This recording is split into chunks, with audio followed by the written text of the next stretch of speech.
Здравейте и добре дошли обратно в моя канал. Много се радвам, че отново записвам видео. Няма да ви лъжа, много ме е притеснено. Мисля на един дъх да го запиша и да мине това видео, защото някак си, като не съм взимала камерата толкова много време, сега запецнах 15 пъти, спрях това видео и не ми се получават така нещата добре.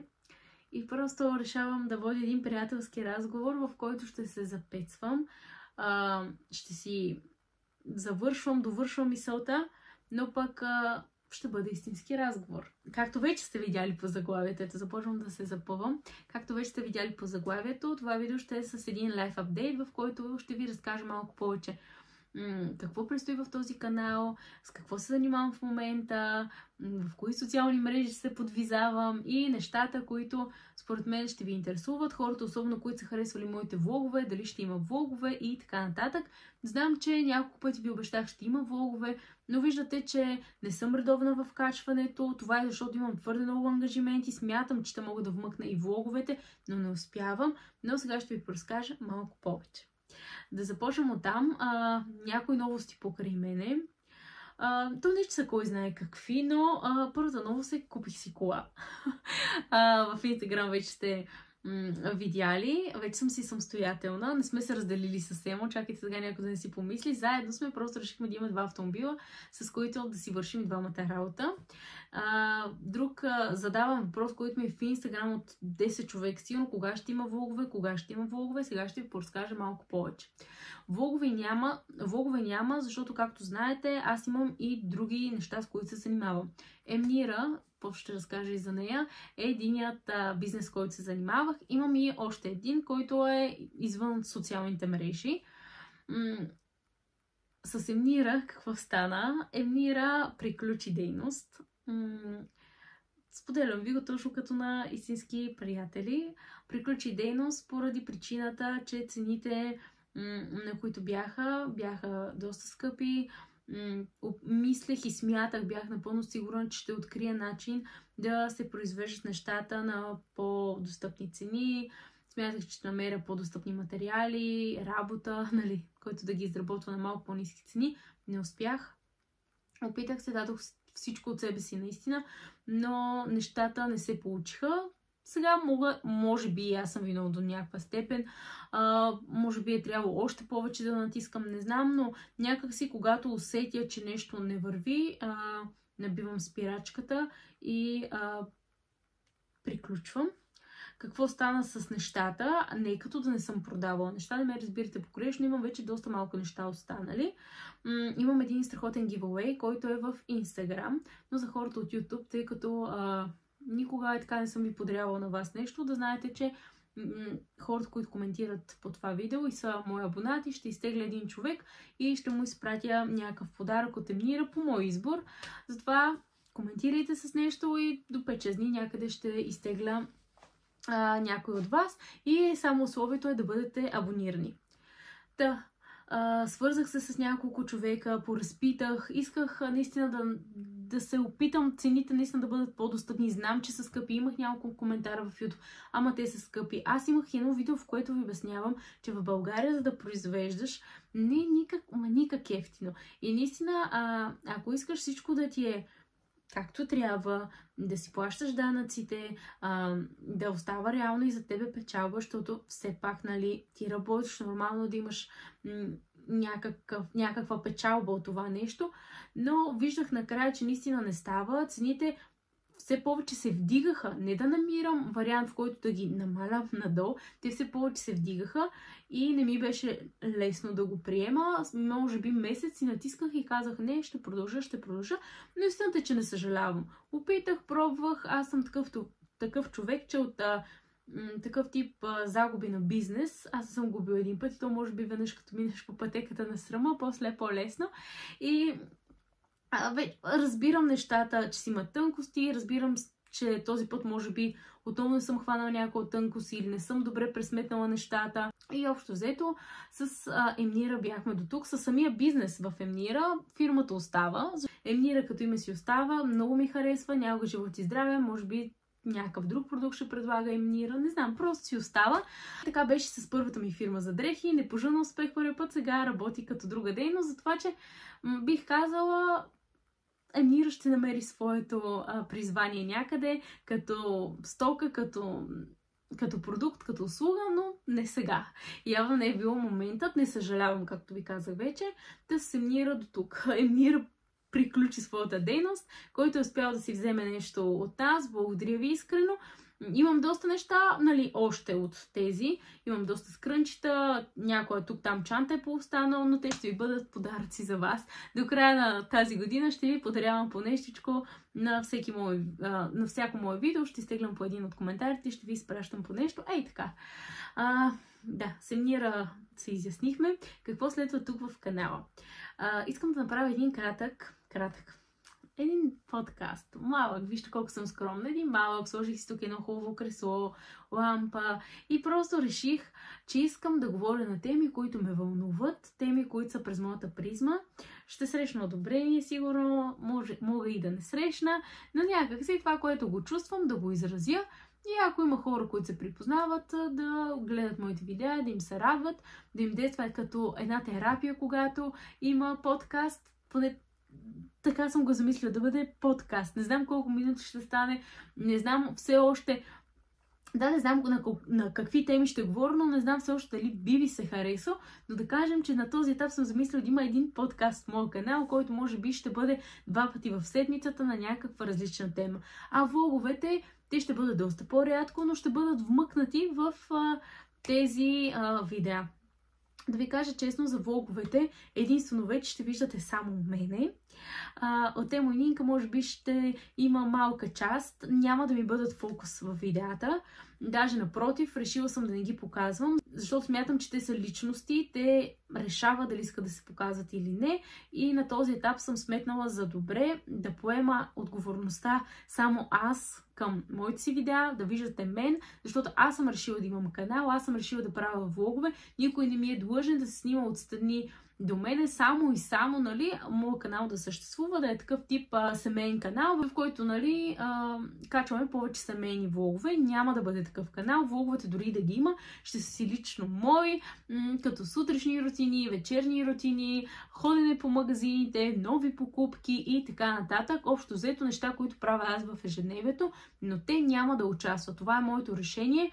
Говорила съм го вече и с Емо, обсъдили сме го, а ако живот и здраве продължа да качвам влогове, те ще са лично с мене. Нормално е да участват, в смисъл в отделни кадри да са хванати и така нататък, но не е лично да бъде сложна камерата към тях, нали, да казва, говорете, кажете, нали, нещо. Не, напротив. Искам канала да си е лично мой, в него да споделя моите си съдържание. Не искам по никакъв начин нито той, нито детето ми да се чувстват задължени да се снимат, защото аз съм решила да правя влогове. Разбрахме се за Емнира, гордо върва последователно, нищо нямам написано, хора, и сигурно ще объркам всичко, ще стане манджа с гроза. Разбрахте за Емнира разбрахте с Емнира какво стана, разбрахте сега за влоговете, разбрахте сега за YouTube какво ще следва, няколко подкаста и влог. Надявам се, че ще ми се случи. Още утре съм на фризьор и започвам да ви снимам влог и ще се радвам наистина да ми напишете коментари и да изразите, ама истината, харесва ли ви или не.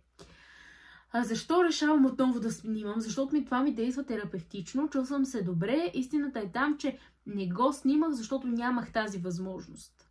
Наистина имах много ангажименти и просто реших, че ще спра, за да не е влог от версия, както се казва. Просто е така наштракани някакви кадри, сложени, сглобени и така нататък.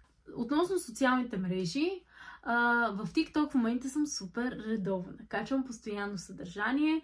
Там последователите много бързо се трупат и като човек, който се занимавам с социални мрежи и влагам това време, нормално е да се радвам, когато абонатите ми, последователите ми нарастват.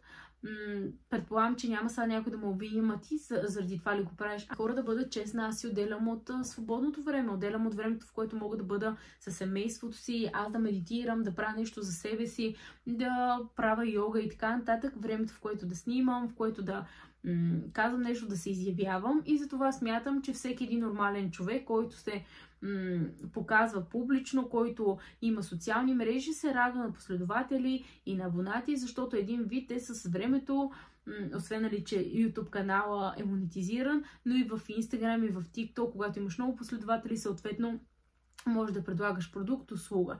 Честно казано съм толкова откровена с вас, защото дори да се срещна хейт, съм истинска и ви казвам нещата така както са. Знам, че много хора го премълчават, знам, че много хора казват, ма не, мен, защото ми харесва. То е ясно, че го прави, защото ти харесва. Ти, ако не ти харесва, щеше да отидеш и нещо друго да правиш. Но истината е там, че вие може да си харесате супер много работата, но тя ако не ви носи някакви облаги, вие дали ще я завършвате, защото всяко нещо, нали, защото все пак в ежедневието ни 80% от нещата са свързани с финанси. Където и да отидеш, трябва да си закупиш нещо. Съответно, социалните мрежи носят такъв тип финанси и хората се опитват, нали, от социални мрежи да изкарват средства. Надявам се да съм била не толкова директна, нали, но това е реалността. Относно други неща, хранения, коучинг и така нататък, които съм ви споделяла. За храненето, знаете, че аз завърших курс. На този етап съм много объркана дали се занимавам с храненето. Няма да ви лъжа. Истината е, че когато изготвя хранителни режими, връзката с хората много ми харесваше. Това да комуникирам с тях, това да получавам добрите резултати. И това толкова много ме радваше и зареждаше, че просто нямах търпение, така да се каже, да се срещна с вас, да се чуя по телефона, да се чуя по Инстаграм на видео, да ми кажете, Ради, нещата върват страхотно за една седмица, чувствам се най-вече по-добре физически, защото това също е много важно. Не само да сваляте килограми, как се чувствате вътрешно, защото вие може един месец да се чувствате гадно, да отслабнете, обаче след това ще си ги върнете много бързо. С храната за сега остава на пауза, не знам, с времето, като следвате моят канал и моите социални мрежи, ще разберете. Относно коучинга, женския коуч, там нещата все още ги изучавам. Честно казано, опитах се да направя 1-2 курса. То не са курси, те са такива кратки маратони, с които щях да ви помогна един вид да опознаете повече себе си, да се чувствате по-добре, когато сте сред хора, да опознаете личността си общо взето. Имаше няколко желаещи човека, записаха се, имах добър отзвук от другата страна, но на този етап наистина съм съсредоточена да го премина изцяло. Той не е кой знае, как да кажа, той е много като съдържание, но не ми е кой знае колко трудно. Възприемам много бързо нещата, защото са ми интересни. Може би това е една от причините. Възприемам ги много бързо и на този етап продължавам да уча и да се развивам в тази сфера. Не знам дали това някога ще ми бъде професия, но знам, че ще ми помогне за моят личен живот това нещо, да осъзнавам, да възприемам себе си. Другото нещо, което се занимавам, това е, че уча финанси. 2-ра година съм с моята сестра. Харесва ми тази материя финансите, точно затова я записах. Дали ще работя нещо с финанси, не знам, но може би идеята ми е такава. Споделям ви много лични неща, честно казано, но смятам след като завърша финанси да запиша и педагогика по икономическите специалности. Все пак аз съм завършила такова училище с икономически специалности. Било ми е много интересно и мисля, че след това натам ще ме отведе пътя към икономическите специалности, по-точно като педагог по тях. Да, след това са и финансите и вижте колко много неща така ви изброих, върху които съм се съсредоточила. Отделно имам семейство, за което трябва да отделям внимание и грижа. Опитвам се да бъда и пълноценна майка, и жена, и домакиня, и всичко. Жените ще ме разберат за какво става точно въпрос.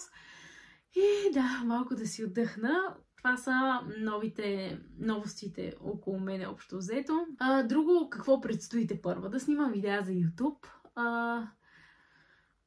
да качвам повече съдържание в TikTok, след завършването на коучинга да ви предлагам някакви услуги, да предлагам различни маратони, курсове, които реално ще са ми интересни, които ще са полезни, когато живот и здраве стигна до този етап и тук ще ги споменавам, ако някой има такова желание. Иска ми се, така съм си задала като цел, може би за следващата година, да си направим един женски клуб, много ми се иска.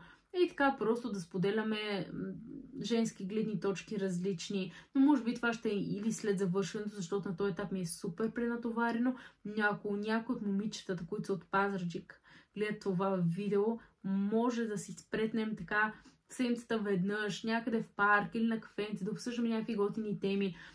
Аз гледам вече няколко инфлуенсърки, влогърки, примерно Мели, още мисля, че други момичета имаш, които им бяха направили книжен клуб, в които четат книги, обсъждат някакви готини теми и си казвам, това е много готина идея наистина.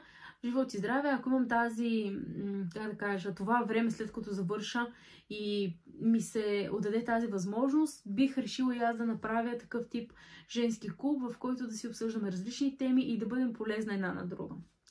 Това са ми нещата, които искам сега за напред да ги свърша. Помагам Немо относно неговия бизнес в момента, тъй като сега има доста поръчки. Опитвам се да бъда полезна, да отдавам енергията си почти навсякъде. Надявам се да не сте ме забравили тук в YouTube.